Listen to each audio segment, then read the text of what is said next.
درود شریف پڑھنے سے بزاد الحمدللہ وحدہ والصلاة والسلام علی من لا نبی بعدہ اما بعد وقال اللہ تبارک وتعالی فی القرآن الکریم والفرقان الحمید فاعوذ باللہ من الشیطان الرجیم بسم اللہ الرحمن الرحیم واعتصموا بحبل اللہ جميعا ولا تفرقوا واذكروا نعمة الله عليكم إذ كنتم أعداء فألف بين قلوبكم فأصبحتم بنعمته إخوانا صدق الله العلي العظيم۔ محترم بزرگوں، دوستوں، عزیز ساتھیوں، اللہ رب العزت کا بہت بڑا احسان ہے کہ آج ہماری 17ویں مجلس منعقد ہو رہی ہے۔ اللہ تعالیٰ نے اپنے فضل سے ہمیں یہاں تک پہنچایا کہ یہ ہفتے واری 17ویں مجلس ہے۔ اللہ تعالیٰ سے دعا کریں اللہ تعالیٰ اس مجلس میں شرکت کرنے والوں کو قبول فرمائیں اور یہاں سے جو باتیں ہم سنتے ہیں اللہ تعالیٰ ان کے عمل کی توفیق عطا فرمائیں اور اس مجلس کا فیض عام اور تام فرمائیں۔ قرآن کریم کی ایک آیت شریفہ ابھی تلاوت ہوئی۔ اللہ تعالیٰ ساری امت کو خطاب کر کے یہ بات ارشاد فرما رہے ہیں کہ اے لوگو، اللہ کی رسی کو مضبوطی سے پکڑ لو اور متحد ہو جاؤ۔ یہ دو باتیں بیان فرمایا اللہ کی رسی کو مضبوطی سے پکڑ لو اور متحد ہو جاؤ۔ سب سے پہلے ہمیں یہ سمجھنا ہے کہ اللہ کی رسی کیا چیز ہے۔ حضرت عبداللہ ابن مسعود رضی اللہ تعالیٰ عنہ اس آیت کی تفسیر میں ارشاد فرماتے ہیں کہ حبال اللہ ہوا القرآن الممدود بین السماء والارض، کہ اللہ کی رسی سے مراد اللہ کا قرآن ہے۔ اللہ تعالیٰ قرآن میں فرما رہے ہیں کہ اللہ کی رسی کو مضبوطی سے پکڑ لو، تو اللہ کی رسی سے کیا مراد ہے؟ عبداللہ بن مسعود جو بڑے صحابی ہیں، فقیہ الامت جن کو ملا ہے لقب، اس امت کے سب سے بڑے فقیہ، سب سے بڑے عالم، وہ فرماتے ہیں کہ اللہ کی رسی سے مراد اللہ رب العزت کا قرآن کریم ہے، جو آسمان اور زمین کے بیچ لٹکا ہوا ہے۔ اس سے معلوم ہوا کہ اس آیت شریفہ میں اللہ تعالیٰ یہ فرما رہے ہیں کہ قرآن کریم پہ عمل کرنے والے بن جاؤ۔ قرآن کریم کے اوپر عمل کرنے والے بن جاؤ، قرآن کریم کے ایک ایک حکم پہ عمل کرنے والے بن جاؤ، یہ فرما رہے ہیں۔ علماء نے لکھا ہے کہ یہ حکم ملا اللہ کی جانب سے کہ اللہ کی رسی کو مضبوطی سے پکڑ لو، کیونکہ جو رسی اللہ کی مضبوطی سے انسان پکڑے گا، وہ رسی جو آسمان اور زمین کے بیچ لٹکی ہوئی ہے، وہ رسی اتنی مضبوط ہے کہ وہ رسی انسان سے چھوٹ تو سکتی ہے لیکن ٹوٹ نہیں سکتی، اور انسان اس رسی کو پکڑ کر اللہ تک پہنچ جائے گا۔ اس کے بعد فوراً اللہ نے یہ فرمایا کہ اللہ کی رسی کو مضبوطی سے پکڑ لو، اور آگے کا جملہ فرمایا کہ بھئی ایک بن کے رہو۔ کیا مطلب ایک بن کے رہو؟ حضرات مفسرین علماء نے لکھا ہے کہ اللہ تعالیٰ یہ چاہتے ہیں کہ اس امت کے اندر اتحاد رہے، اتفاق رہے، آپس میں الفت، محبت، مودت پیدا رہے، یہ امت ایک بن کر رہے، یہ امت ایک بن کر رہے۔ اب اس امت کے ایک بننے کا طریقہ کیا تھا؟ ایک طریقہ تو یہ تھا کہ یہ کہہ دیا جائے کہ بھائی شکل و صورت پر لوگوں کو ایک کیا جاتا تو یہ انسان کے بس کی بات نہیں۔ انسان کا کالا ہونا، انسان کا گورا ہونا، انسان کا خوبصورت ہونا، انسان کا بدصورت ہونا، انسان کا حسین و جمیل ہونا، انسان کا بدصورت ہونا، یہ انسان کے بس کی بات نہیں ہے۔ یہ کیسے ممکن تھا؟ ہو ہی نہیں سکے گا کہ بھئی صورت کے اعتبار سے سب کو ایک کر لیا جائے، کوئی گورا تھا تو کوئی کالا تھا، ایک صورت یہ تھی کہ ایک کرنے کے لیے یہ کہہ دیا جاتا کہ بھائی جن لوگوں کے مزاج میں گرمی ہے وہ ایک ہو جائیں، تو مزاج کا گرم ہونا یہ بھی انسان کے بس کی بات نہیں، غیر اختیاری۔ جن لوگوں کے مزاج میں نرمی ہے وہ ایک ہو جائیں، مزاج کا نرم ہونا یہ بھی انسان کے بس کی بات نہیں۔ ایک صورت یہ تھی کہ یہ کہہ دیا جاتا کہ بھائی اس خطے کے اندر جو لوگ پیدا ہو رہے ہیں وہ ایک ہو جائیں، تو دوسرا خطہ چھوٹ جاتا۔ ایک خطے میں پیدا ہونا یہ بھی انسان کے بس کی بات نہیں۔ ایک صورت یہ تھی کہ برادری کے اعتبار سے ایک کر دیا جاتا کہ بھئی ساری برادریاں ایک ہو جائیں، تو کسی کا سید کے یہاں پیدا ہو جانا، کسی کا دیگر برادری میں پیدا ہو جانا یہ بھی انسان کے بس کی بات نہیں۔ الغرض ساری چیزوں پہ غور کیا گیا، کوئی چیز ہمیں ایسی نہیں مل رہی تھی کہ جس پہ سارے انسان آ کر ایک ہو جائیں۔ اللہ تعالیٰ نے ہمیں اور آپ کو یہ سکھایا کہ میں ایک چیز بتاتا ہوں کہ جس چیز پر تم سب جمع ہو سکتے ہو، وہ چیز کیا ہے؟ وہ چیز ہے اللہ کا قرآن۔ اس لیے فرمایا کہ اللہ کے قرآن کو مضبوطی سے پکڑ لو۔ اب قرآن کریم ایسی عظیم الشان دولت ہے، چاہے کوئی حسین و جمیل ہو، چاہے خوبصورت ہو یا بدصورت ہو،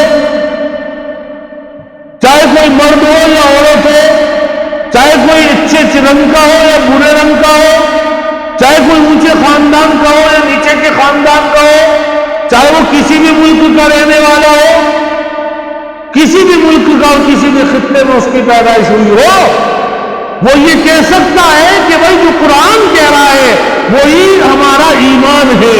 اللہ تعالیٰ نے ہمیں یہ کہہ دیا کہ قرآن کریم پر سارے کے سارے آ کر تم جمع ہو سکتے ہو۔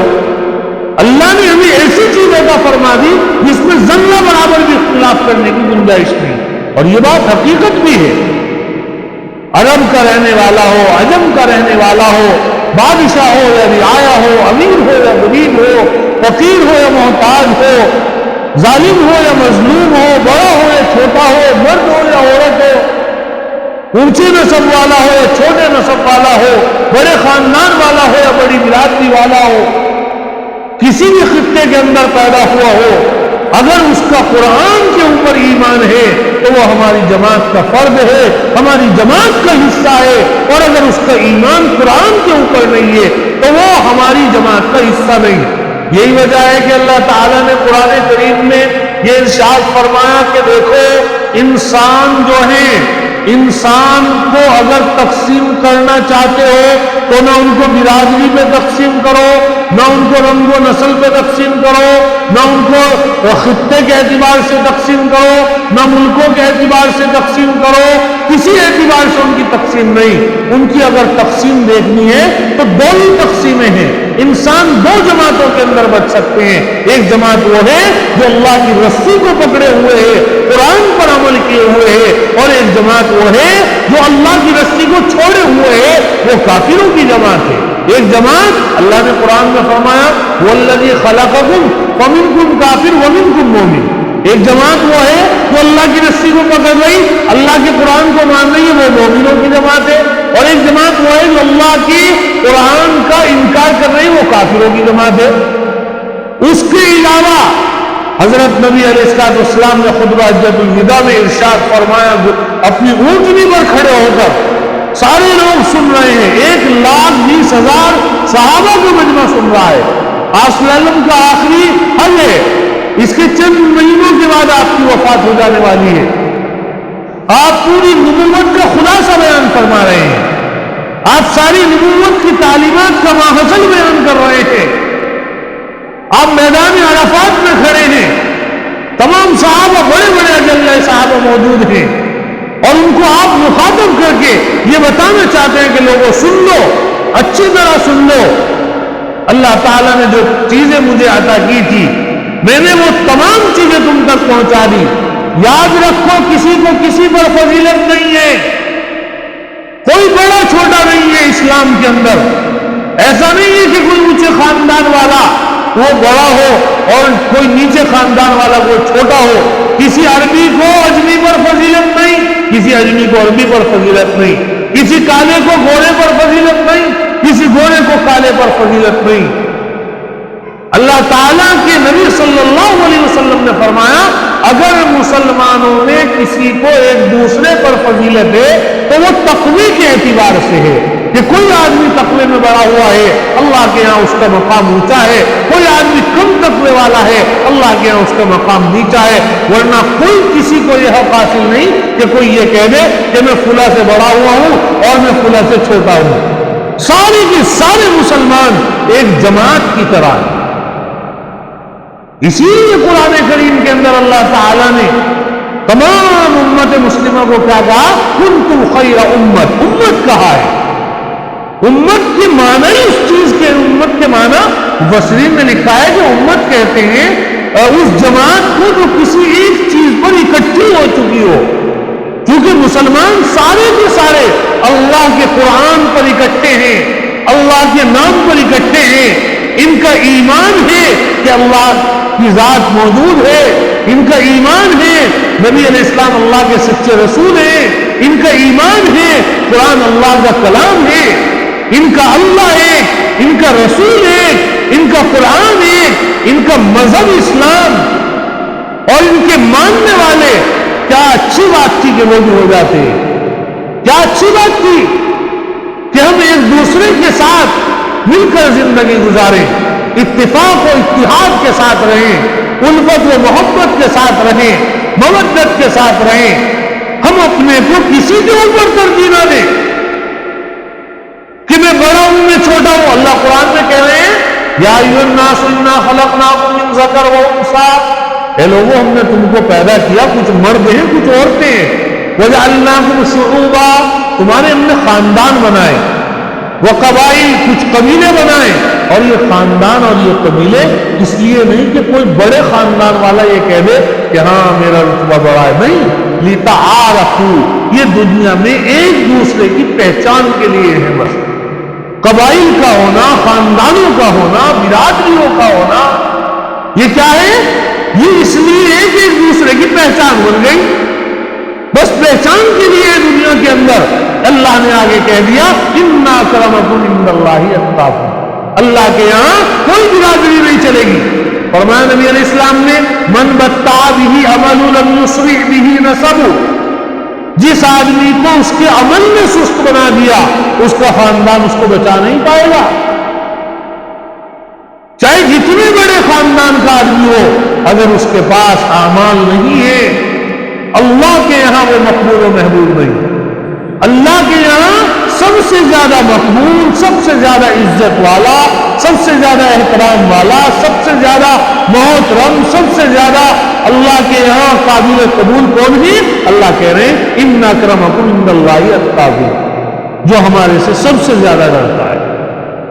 معلوم ہوئی یہ بات کہ ساری امت ایک ہے، پوری امت مسلمہ کے اندر اتفاق اللہ تعالیٰ چاہتے ہیں، اتفاق اتحاد چاہتے ہیں، اور اس اتفاق و اتحاد کا نظام اللہ نے کیا خوبصورت بنایا۔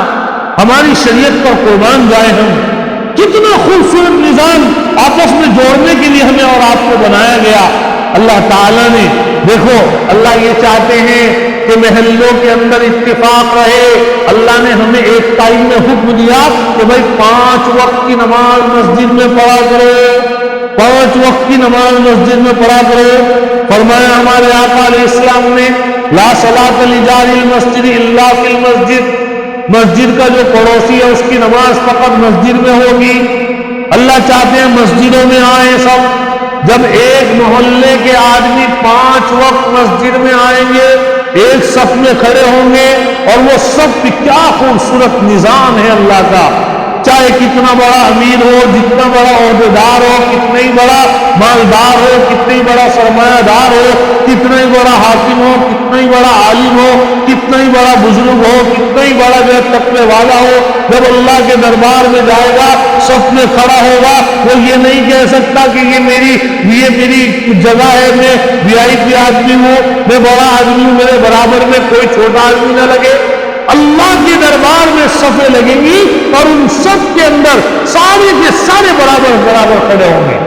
کتنا خوبصورت آپس میں اتفاق اور اتحاد کے ساتھ رہنے کا اللہ ہمیں نظام سکھا رہے ہیں، اور اللہ یہ کہہ رہے ہیں کہ جب 5 وقت میں تمہاری صفیں ایک ساتھ لگیں گی، اور اس صف کے اندر کون، عالم ہو یا بزرگ ہو، تقوی والا ہو یا غیر تقوی والا ہو، حلال کھانے والا ہو یا حرام کھانے والا ہو، شراب پینے والا ہو یا زنا کرنے والا ہو، کیسا بھی آدمی ہو، اگر آپ کے برابر میں آ کے لگ گیا، آپ اعتراض نہیں کر سکتے کہ یہ میرے برابر کا آدمی نہیں۔ یہ ہے اتفاق کی مثال۔ جب 5 وقت میں آپ اپنے محلے کے لوگوں کے ساتھ اس طریقے سے ملیں گے، ملاقات ہوگی مسجدوں کے اندر، اللہ کے گھروں میں، تو یہ دلوں کے اندر جوڑ پیدا کرے گا، یہ دلوں میں جوڑ پیدا کرے گا، اس سے جوڑ پیدا ہوگا۔ محلے والوں میں جوڑ پیدا ہو گیا، اللہ تعالیٰ نے چاہا کہ جب محلے والے متحد ہو گئے، کہاں، مسجدوں سے جڑ گئے، اللہ نے ان کو ایک صف میں کھڑا کر دیا، ان کی دل ایک ہے۔ نبی علیہ السلام نے فرمایا مل مل کے کھڑے ہوا کرو۔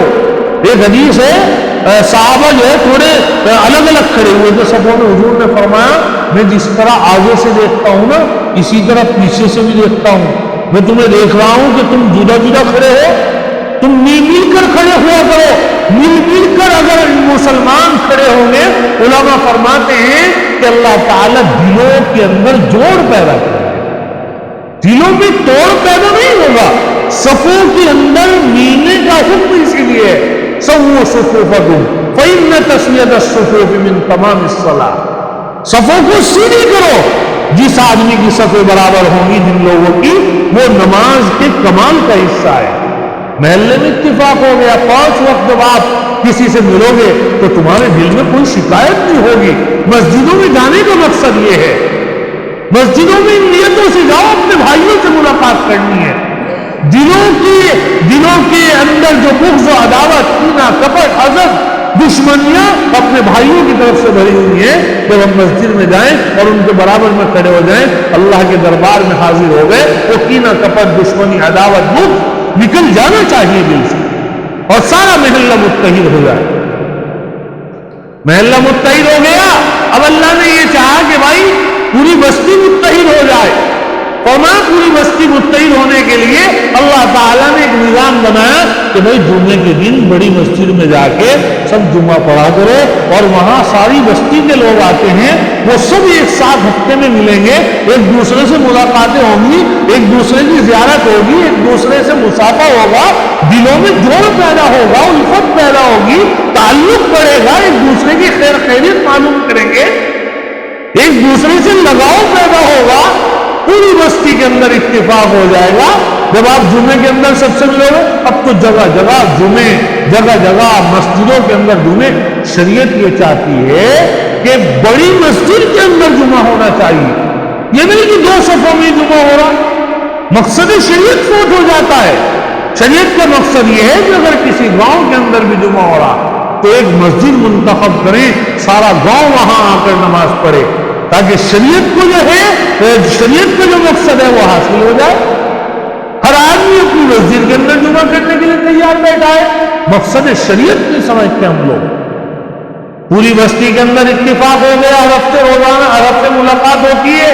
اب اللہ نے یہ چاہا کہ پورے علاقے میں بھی اتفاق ہو جائے، سارے علاقے کے اللہ کے قرآن کو ماننے والے آپس میں ملاقات کر لیں۔ اللہ نے 2 دن سال میں ایسے مقرر کر دیے کہ بھائی ایک عید الفطر اور ایک عید الاضحیٰ، تو بھائی سارا علاقہ آ جایا کرے ہمارے دربار میں، سب لگا کر جو ہے 2 گانا نماز پڑھا کرو، 2 رکعت پڑھا کرو، اور آپس میں ملا کرو۔ یہ دیکھو یہ ہے مسلمانوں کے مذہب۔ سبحان اللہ، اندازہ لگائیں آپ کیا خوبصورت نظام ہے، ہمیں اور آپ کو کس طرح اللہ تعالیٰ جوڑ رہے ہیں، کیا نظام بنا کر اللہ تعالیٰ نے ہمیں اور آپ کو ایک کیا ہے، کتنا خوبصورت انداز میں اللہ تعالیٰ نے ہمیں ایک کیا۔ سارے علاقے کے مسلمان جڑ گئے، اللہ نے ایک قدم اور آگے بڑھوایا، فرمایا ہم یہ چاہتے ہیں کہ ساری دنیا کے مسلمان، اللہ کے قرآن کو ماننے والے ساری دنیا کے مسلمان ایک ہو جائیں۔ اس کے لیے سال میں ایک نظام بنایا کہ بھائی حج کے دن میدان عرفات میں سارے آ جا کرو، 30-35 لاکھ کا مجمع ساری دنیا سے آتا ہے، اور سارے مسلمان ایک جگہ کھڑے ہو جاتے ہیں۔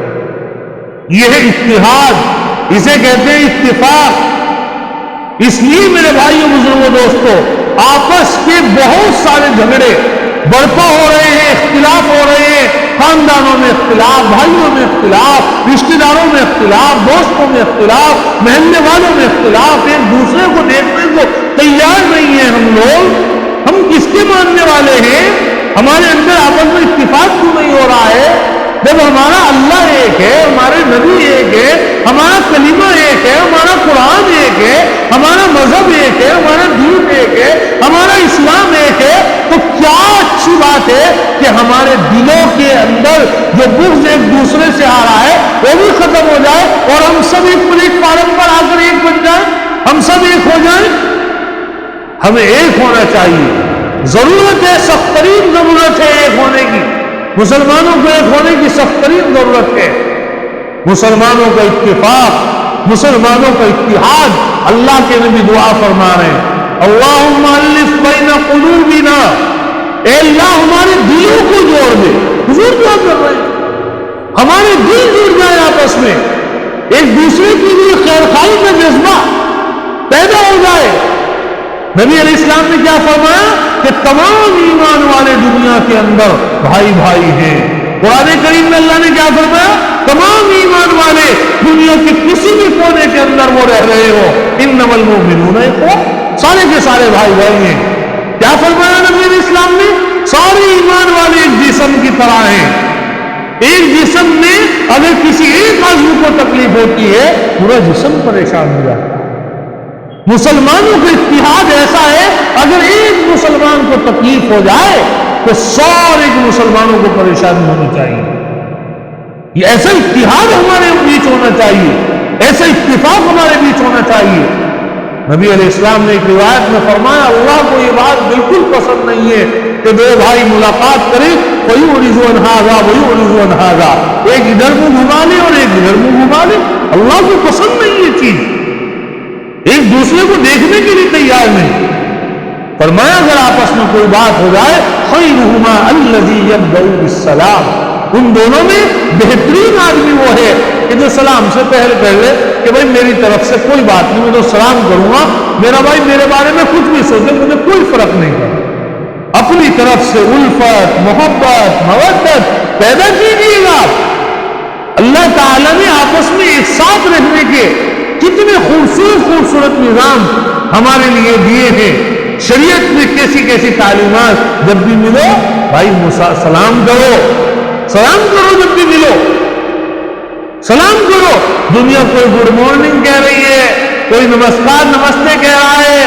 ارے کچھ نہیں، کیا ہے اسلام نے ہمیں کتنی خوبصورت بات کہی. فرمایا سلام کرو، دعا لو، اور دعا بھی ایسا نہیں کہ ایک ٹائم کے لیے محدود ہو. فرمایا قیامت تک کے کام آنے والی دعا، اللہ تم کو ہمیشہ سلامت رکھے. اس میں ساری چیزیں آ گئی. حدیث میں آیا کہ اگر تم یہ چاہتے ہو تمہارے آپس میں محبت ہو تو سلام کیا کرو ایک دوسرے کو. سلام کرنے سے آپس میں محبت پیدا ہوتی ہے، الفت پیدا ہوتی ہے. ہماری شریعت یہ کہہ رہی ہے کہ یہ وہ چیزیں ہیں جن سے ایک ہو جاتا ہے. کوئی بیمار ہو جائے مسلمان، اس کی عیادت کیا کرو، اس کی مزاج پرسی کیا کرو، اس سے دلوں میں جگہ بناؤ گے. تم کسی مسلمان کا انتقال ہو جائے اس کے جنازے میں شریک ہوا کرو، اس سے تمہارے میں اتفاق پیدا ہوگا. کوئی مسلمان تمہاری دعوت کرے، اس کی دعوت کو قبول کیا کرو، اس کے یہاں جایا کرو، اس سے دلوں میں جوڑ پیدا ہوگا. کوئی مسلمان مصیبت میں پریشان، مصیبت میں مبتلا ہو جائے، مصیبت میں جا کر اس کو حوصلہ دیا کرو، اس سے اس کے دل میں تمہارے لیے جگہ بنے گی. ایک دوسرے خاندانوں میں شادیاں آپس میں ہوتی ہیں. کیوں نظام بنایا گیا ہے شادیوں کا؟ اس لیے کہ خاندان کے خاندان ایک ہو جائیں، متحد ہو جائیں. جس طرح ہماری مسجدوں کے اندر صفیں لگتی ہیں، وہاں کسی کو کسی پر فوقیت نہیں، کسی کو کسی پر فضیلت حاصل نہیں، کوئی بڑا نہیں، کوئی چھوٹا نہیں، کوئی سردار نہیں، کوئی فقیر نہیں، کوئی امیر نہیں، کوئی غریب نہیں. اسی طرح ہماری جو زندگی ہے اب اس میں بھی یہ سوچ کر چلیں کہ ہم سارے کے سارے متحد ہیں. اتحاد سب سے بڑی چیز ہے. کسی بھی قوم کی کامیابی کے لیے اتحاد ہونا ضروری ہے. اور اگر اتحاد کی جگہ اختلاف ہو جائے، ہر آدمی جو ہے جگہ جگہ اختلاف ہو جائے، اس اختلاف کے کتنے نقصان ہیں اس کا ہمیں اور آپ کو اندازہ نہیں ہوتا کتنے نقصان ہیں۔ اختلاف رائے سے کتنے نقصان ہو جاتے ہیں کہ میری رائے جو ہے بڑی ہونی چاہیے، میری رائے مانی جانی چاہیے۔ نہیں بھائی، جو مسلمانوں کی، جس میں مفاد ہو مسلمانوں کا، جو چیز مسلمانوں کی کام آنے والی ہو، اس چیز پہ ہمیں نظر رکھنی چاہیے۔ ہماری ذات کا مسئلہ نہیں ہے، پوری قوم کا مسئلہ ہے، پوری امت مسلمہ کا مسئلہ ہے۔ ہم سب کو جو ہے جوڑ کر چلنا ہے۔ نبی علیہ السلام دعا کر رہے ہیں، وَاهْدِنَا سُبُلَ السَّلَامِ، اللہ نے سلامتی کے راستے دکھا۔ نبی علیہ السلام دعا کر رہے ہیں، وَنَجِّنَا مِنَ الظُّلُمَاتِ إِلَى النُّورِ، اللہ اندھیروں سے بچا، امت کو میری روشنی کی طرف لے کر آ۔ وَجَنِّبْنَا الْفَوَاحِشَ مَا ظَهَرَ مِنْهَا وَمَا بَطَنَ، نبی علیہ السلام دعا کر رہے ہیں، اللہ بے حیائی کے کاموں سے چاہے وہ ظاہر ہو چھپے ہوئے میری امت کو بچا۔ حضور تو اتنی دعائیں کر رہے ہیں اپنی امت کے لیے، اور ہمارا اور آپ کا کیا حال ہے اس کا کوئی اندازہ نہیں لگایا جا سکتا۔ اس لیے میرے بھائیو، بزرگوں، دوستو، آج کی ہم اپنی 17ویں مجلس کے اندر اس بات کا ارادہ کریں کہ بھائی ہمارا کسی سے بھی اختلاف ہو جائے، اس اختلاف کو ہمیں دشمنی میں نہیں بدلنا۔ ایک ترمذی شریف کی حدیث میرے یاد آ رہی، اتنی زبردست روایت ہے یہ، اللہ نے کیا تعلقات کے اعتبار سے نبی علیہ السلام کی زبانی بات کلوائی۔ نبی علیہ السلام نے ارشاد فرمایا، احبب حبیبک ہونما عسى ان يكون بغيضك يوما وابغض بغيضك ہونما عسى ان يكون حبیبک یوما۔ کتنی خوبصورت روایت بیان فرمائی آپ صلی اللہ علیہ وسلم نے۔ فرمایا کہ دیکھو، جب تم کسی سے دوستی کرو، جب تمہارا کسی سے رشتہ اور تعلق قائم ہو جائے، تو یاد رکھو اس دوستی کو، اس تعلق کو دھیرے دھیرے بڑھاؤ، اور اس دوست کو اپنا ایسا مت سمجھ لو کہ اپنے ساری زندگی کے راز اس کے سامنے اگل دیے۔ جب دوستی کری، اتنی کری کہ ساری اپنی کمزوریاں اس کے سامنے رکھ دی، ساری باتیں اسے بتا دی۔ نبی علیہ السلام نے فرمایا ایسا نہ کرو، کیونکہ ہو سکتا ہے یہ کل تمہارا دشمن بن جائے۔ اور جب دشمنی کی بات آئے، نبی علیہ السلام نے فرمایا پھر دشمنی بھی دھیرے دھیرے کرو، کیونکہ ہو سکتا ہے کہ یہ تمہارا دوست بن جائے۔ آج تمہارا دوست ہے، تم نے ساری باتیں بتا دی، کل کو وہ دوست تمہارا دشمن بن کے اتنا نقصان تمہیں پہنچائے گا جس کا کوئی اندازہ نہیں۔ لوگ تمہیں کہیں گے کل ساتھ ساتھ پھر رہے تھے اور آج دیکھو کیا حال ہے، آج دشمنی ہو رہی، وہ اس کو مارنے کو تیار، اس کو مارنے کو تیار۔ حضور نے فرمایا اس طرح سے کرو، ہو سکتا ہے کل کو مسافہ ہو جائے پھر ساتھ پھرو گے، پھر دنیا کہے گی بھائی کل تو جائے کہتے پھر رہے تھے، آج جو ہے دونوں ساتھ پھر رہے ہیں۔ تو دوستی اور دشمنی ان دونوں میں اعتدال ہونا چاہیے۔ حدیث کا مطلب یہ ہے تعلقات کے اندر اعتدال کے ساتھ تعلقات قائم کریں، دلوں کے اندر اس سے جوڑ رہے گا، دلوں میں توڑ نہیں آئے گا۔ ہمیشہ تعلقات وہاں بگڑتے ہیں، اختلاف وہاں ہوتے ہیں جب وہ میانہ روی سے، اعتدال سے آگے بڑھ جاتے ہیں۔ ایک وقت تو وہ تھا کہ کھانا پینا بھی ساتھ، ایک وقت وہ تھا کہ چلنا پھرنا بھی ساتھ، ایک وقت وہ تھا ہر چیز ساتھ، اور آج ذرا سی بات ہوئی اور پھر بھی سارا معاملہ ختم۔ حضرت شیخ زکریا رحمۃ اللہ علیہ نے لکھا ہے ایک جگہ پر، کسی نے معلوم کیا تھا حضرت سے کہ حضرت اختلاف کی وجہ کیا ہوتی ہے؟ حضرت نے فرمایا کہ اختلاف کی وجہ یہ ہوتی ہے کہ ہمارے جو تعلقات ہوتے ہیں ان تعلقات میں اعتدال نہیں ہوتا۔ جو ہمارا دوست ہے اس کے اندر 100 عیب، لیکن چونکہ وہ ہمارا دوست ہے وہ صحیح ہے۔ جو ہمارے دشمن ہیں اس کے اندر 100 خوبیاں، لیکن وہ بیکار، چونکہ وہ ہمارا دشمن ہے۔ دشمنی اور دوستی کی بنا پر جو ہے معیار نہ ہونا چاہیے۔ اگر تمہارے مزاج کے خلاف کسی نے ایک بات کہہ دی، اس کی ساری خوبیاں پردے میں، تمہارے حق کے بارے میں ایک بات کہہ دی، تمہارے بارے میں اچھی بات کہہ دی، اس کے سارے عیب پردے میں۔ یہ نہ ہونا چاہیے، اعتدال پر رہنا چاہیے ہمیں اور آپ کو۔ تعلقات لمبے چلتے ہیں، تعلقات طویل ہوتے ہیں۔ اللہ رب العزت ہم سب کو اتفاق اور اتحاد کے ساتھ رہنے کی توفیق عطا فرمائیں، اللہ تعالیٰ جو ہے الفت محبت مودت پیدا فرمائیں۔ سب حضرات 3 تسبیح لا الہ الا اللہ کی، 3 تسبیح لا الہ الا اللہ کی، اور 2 تسبیح الا اللہ الا اللہ الا اللہ کی، اور 1 تسبیح اللہ اللہ کی۔ یہ 6 تسبیح جو پڑھیں، 3 بار قل اللہ شریف پڑھ کے درود شریف پڑھ کے شروع کریں۔ اللہ تعالی ہمیں عمل کی توفیق عطا فرمائے۔ سب حضرات قبلے